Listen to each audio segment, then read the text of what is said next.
انا كل مره وانا بدي اختبار للامريكانو او بدي له فرص. انا بقالي 4 سنين بدي فرص للامريكانو.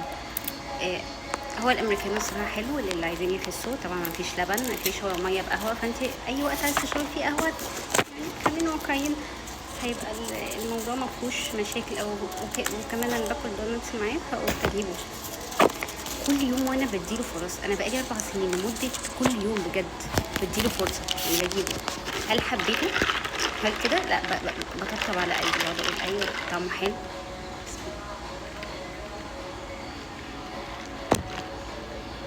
يعني بصوا، هو مقبول، يعني هو مقبول عن زمان. يعني انا كنت زمان ما اقبلهوش، بس ستيل مش عارفه يا جماعه. نفسي انا لو اتمنى حاجه من الدنيا، اتمنى ان انا احب الامريكانو عشان اعرف اخس. عشان القهوه يعني بجد والله العظيم، انا لو حبيت الامريكانو انا متاكده ان انا عمري ما وزني هيتخن. ليه بقى؟ عشان انا الصبح اشرب امريكانو، فممكن اخلي الفطار بتاعي يبقى مقدم شويه، ولما جوع ممكن اشرب امريكانو. بس انا مش عارفه ليه مش عارفه اتقبله.